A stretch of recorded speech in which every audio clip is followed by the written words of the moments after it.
और याद रखना, पति कितना भी बिगड़ा हो, लेकिन जिस घर की नारी संस्कारवान होती है ना, वो घर बहुत सुधरने की संभावना रखता है। और भले ही पुरुष कितनी भी ऊंची बातें करे, जहां नारी संस्कारहीन हो जाती है ना, अब गीता को पढ़िएगा कि फिर वो गीता के पहले अध्याय में भी अधर्म के बढ़ने से क्या होता है, कुल की स्त्रियां दूषित हो जाती हैं, फिर उससे किसकी, अब मैं थोड़ा हर बात आपको खोल के नहीं बता सकता, हर चीज़ की एक मर्यादा होती है। फिर वो लुप्त पिंडोदक क्रिया हो जाती है, फिर लोग वो तर्पण नहीं करते हैं, फिर उनको लगता है कि जब वो मर गया है, उसका जन्म हो गया, तो फिर श्राद्ध करने से क्या मतलब है, फिर उससे पितरों का पतन हो जाता है, वो क्रियाएं लुप्त हो जाती है।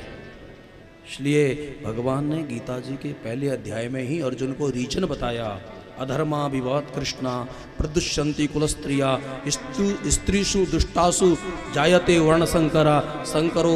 अब आप इसको पढ़ लीजिएगा, मैंने आपको हिंट दे दिया है। शर्करो नरकानेव, और फिर उसके बाद कयादू नाम जप करती है, वो साधना के लिए चले गए। इंद्र को लगा कि इसका पिता इतना आताताई है, दुराचारी है, संतान कैसी होगी। वो कयादू का हरण करके ले जा रहे थे, नारद जी ने उसको छुड़ाया, अपने निज आश्रम में रखा। और हमारे ब्रिज के संत तो ऐसा भी कहते हैं कि वो और कोई आश्रम नहीं, वो नारद कुंड जो है ना गिरिराज जी की परिक्रमा में, वहां लाके कयादू को रखा। बड़ा सुंदर जीर्णोद्धार हमारे योगी जी के चलते अभी नारद कुंड का हुआ है। और फिर वहाँ पर नित्य संतों का जो जीवन होता है ना, भगवत भजन होता है। और मेरे भाई बहन, आप याद रखना, ये जो भगवत भजन है ना, ये वैक्सीन से भी ज़्यादा महत्वपूर्ण है। भले ही आपको पता नहीं चलता है ना, सुनने वाला कुछ करता है ना, कथा करने वाला कुछ करता है, लेकिन फिर भी अंदर जो परिवर्तन होता है ना, इसलिए कथा एक थेरेपी है, ये चिकित्सा है। मानसिक विकारों को मिटाने के लिए भवौषधि नाम क्षोत्र मनोभिरामा, ये भागवत का श्लोक है। भवौषधि नाम, ये औषधि है, ये उपदेश नहीं, उपचार है। और फिर उसके बाद वहां हिरण्याकश्यपु के सामने ब्रह्मा जी प्रकट हुए, वरदान मांगो वरम ब्रूहि, मैं मरूं नहीं। कई लोगों को ऐसा लगता है ना, मैं मरूं नहीं। ब्रह्मा जी ने मुस्कुरा के कहा, आप ब्रह्म बहुमान लोग का, मुझे भी बदलना पड़ता है, तू अपनी बात छोड़, वरदान मांग। हिरण्याकश्यपु ने कहा, दिन में ना मरूं, रात में ना मरूं, घर ना मरूं, बाहर ना मरूं, अस्त्र से ना मरूं, शस्त्र से ना मरूं, नर से ना मरूं, सिंह से ना, यहां तक कह दिया कि 12 महीने में ना मरूं। और फिर आकर जो मृत्यु को भूलता है वो अति पाप करता है। इसलिए मन जब ज्यादा पाप करने की इच्छा करता है ना, तो कभी कभी शमशान का 1-2 राउंड लगा लिया करो। ये शमशान हमें बहुत कुछ सिखाता है। सैर करने को हम निकले, दिल में कुछ अरमान थे, एक तरफ जंगल घना, एक तरफ शमशान थे, पैर तले हड्डी दबी, हड्डी के बयान थे, ए मुसाफिर चल संभल कर, कभी हम भी इंसान थे, हम भी इंसान थे, हम भी इंसान थे। इसलिए मेरे भाई बहन, शरीर स्वस्थ रहते हुए रोग का ध्यान रखना चाहिए।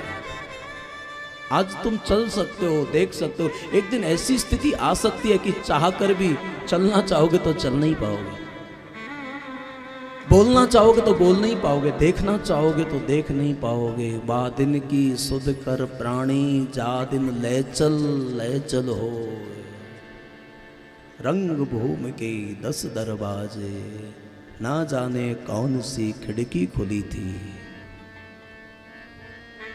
मेरी सैया निकस गए। जब शरीर से चेतना विदा हो जाती है ना, आंखें खुली रह जाती है, तो ऐसी भयावन लगती है ना, ऐसा डरावना दृश्य होता है कि सबसे पहले फिर आंखों को बंद करते हैं।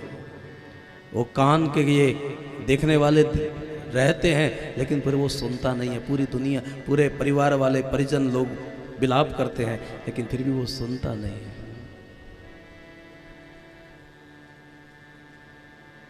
रंग महल के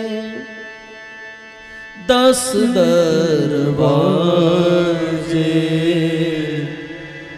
रंग महल के 10 दरवाजे,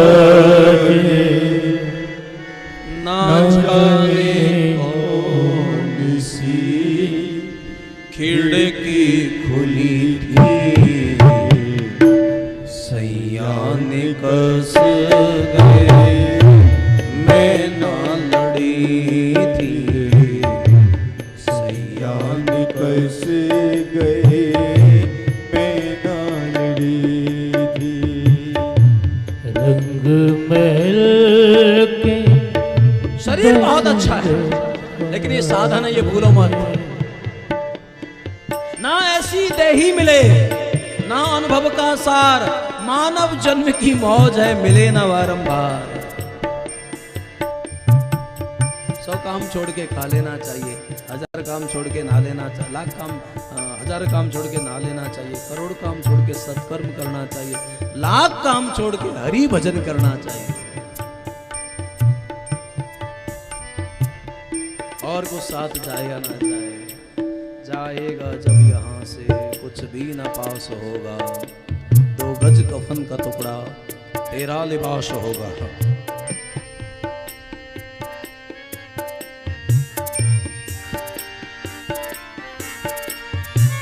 ये चेतावनियां हैं। कलाकार अपने कला के माध्यम से समाज को विचार देता है, कथाकार अपनी कथा के माध्यम से समाज को विचार देता है, चित्रकार अपने चित्र के माध्यम से समाज को विचार देता है। समाज को प्रहलाद जी का जन्म होता है, बचपन से हरि भजन, याद रखना जिनके कई जन्मों के संस्कार होते हैं ना, बालापन से हरि भजे जग से रहे उदास।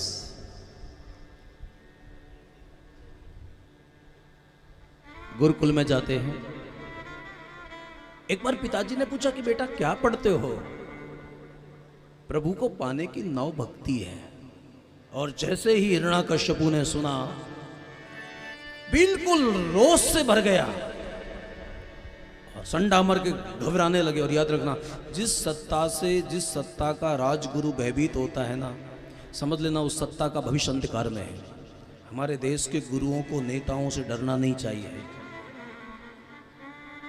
कोई भी सत्ताधीश से, तो सत्ताधीश खुद इतना भयभीत होता है ना, गुरु को सत्य को कहने में संकोच नहीं होना चाहिए, वरना शास्त्र में लिखा है सचिव वैद्य गुरु तीन जो प्रिय बोल ही भयास, राज धर्म तन तीन कर हो ही बेगई नाश।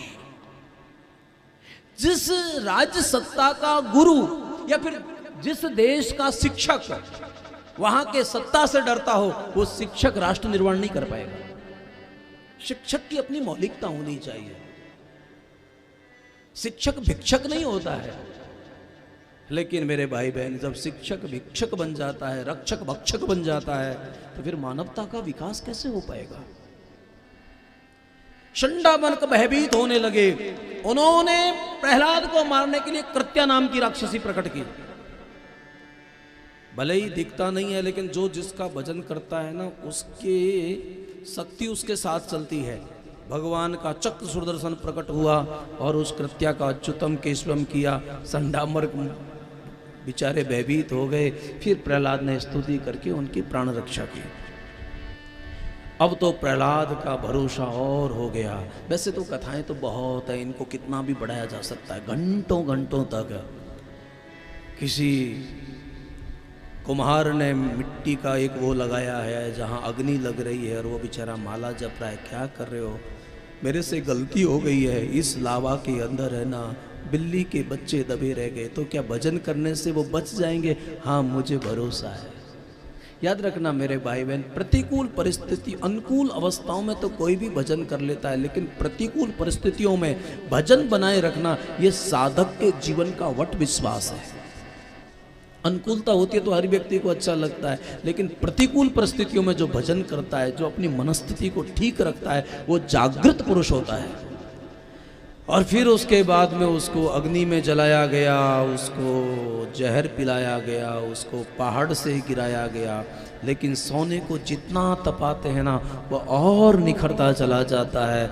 और फिर प्रहलाद को पुनः पुनः कहा जाता है, लेकिन प्रहलाद कहते हैं न केवलम में भवतस्य राजन, अपने सारे सखाओं से कहते हैं कि बेटा कौमार आचरित प्रज्ञा कुमार अवस्था में ही भजन करना चाहिए, बुढ़ापे में भजन नहीं होता है। बुढ़ापे में देव सेवा नहीं देह सेवा होती है। कहीं इधर से दुख रहा है, कभी ये परेशानी आ गई है, कभी दिखना बंद हो गया है। इसलिए शक्ति और सामर्थ्य रहते हुए ही हरि भजन में अभ्यास कर लेना चाहिए।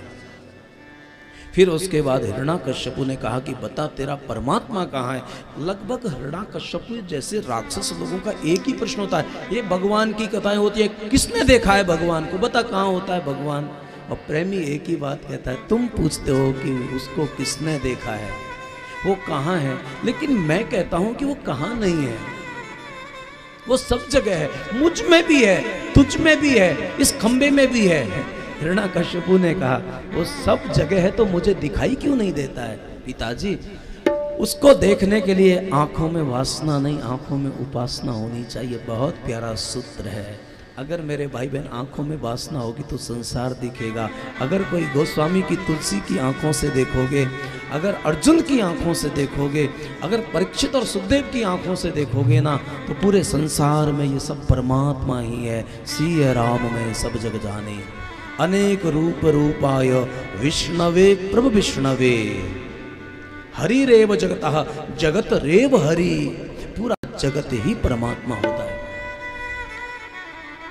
अगर प्यास संसार की होगी तो परमात्मा भी संसार बन जाएगा, और प्यास अगर परमात्मा की होगी तो पूरा संसार परमात्मा बन जाएगा। ये तुम्हारी अब आंतरिक स्थिति को पहचानो कि तुम चाहते क्या हो। हमारी गलतियां क्या होती है, हम संसार से परमात्मा मांगते हैं और परमात्मा से संसार मांगते हैं। सुख संपत्ति घर आवे। इसलिए मेरे भाई बहन उस सूत्र को याद रखिएगा कि जब तक वासना की निवृत्ति नहीं होगी, जिज्ञासा की पूर्ति नहीं होगी, तब तक प्रेम की प्राप्ति नहीं होगी। और जिस दिन वासना की निवृत्ति, जिज्ञासा की पूर्ति और प्रेम की प्राप्ति हो जाएगी, उसी समय में तुम पाओगे कि तुम अपने आप में पूर्णमदः पूर्णमिदं पूर्णात् पूर्णमुदच्यते पूर्णस्य पूर्णमादाय पूर्णमेवा विशिष्यते। आपको फिर जो अनुभव होगा ना, क्योंकि परमात्मा मान्यता नहीं है, परमात्मा तो अनुभूति